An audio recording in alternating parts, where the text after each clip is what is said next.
மனம் கவர்ந்த பாடல்கள் அடங்கிய கீபேட் கார்வா மொபைல்.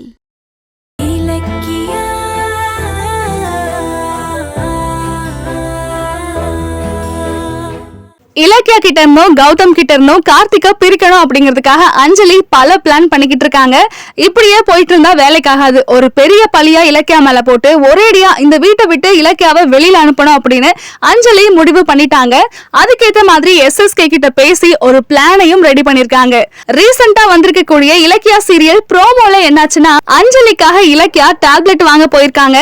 டேப்லெட் வாங்கிட்டு வந்து கொடுக்கும் போது அஞ்சலி அதை பிளான் படி மாத்தி வச்சிருக்காங்க.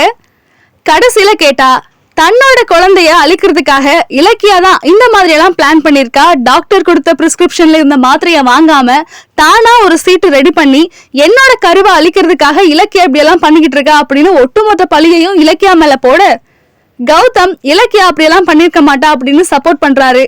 வீட்டுல இருக்கவங்க யாருமே நம்பல அப்படின்னாலும் இவதான் எல்லாத்துக்கும் காரணம் அப்படின்னு இலக்கியாவோட கழுத்தை பிடிக்கிறாங்க அஞ்சலி. சைடுல பைரவியும் அஞ்சலியோட அடுத்த பிளான் இதுதான் அப்படிங்கிற மாதிரி சைலண்டா நின்னுட்டு இருக்காங்க. என் குழந்தையை அழிக்கிறதுக்கு இவ பிளான் பண்ணிருக்கா. போலியோ ஒரு சீட்டை ரெடி பண்ணி மெடிக்கல் ஷாப்ல கொடுத்து டேப்லெட் வாங்கிட்டு வந்திருக்கா. இலக்கியா அப்படிப்பட்ட ஆள் கிடையாது. இவ தான் செஞ்சிருக்கா. சத்தியமா நான் கருவை அழிக்க பார்க்கல. கருவையே அழிக்க துணிஞ்சவளுக்கு சத்தியெல்லாம் ஒரு கேடா. இதுக்கப்புறம் என்னாச்சு? டாக்டர் உண்மைய சொல்லிட்டாங்களா? அஞ்சலி நினைச்ச மாதிரி இந்த பழிய கார்த்திக் நம்பிட்டாரா? இத பத்தி எல்லாம் வரக்கூடிய எபிசோட்ல பார்த்து தெரிஞ்சுக்கலாம். Saregama TV shows Tamil subscribe பண்ணுங்க, லைக் பண்ணுங்க, ஷேர் பண்ணுங்க, கமெண்ட் பண்ணுங்க. தேங்க்யூ.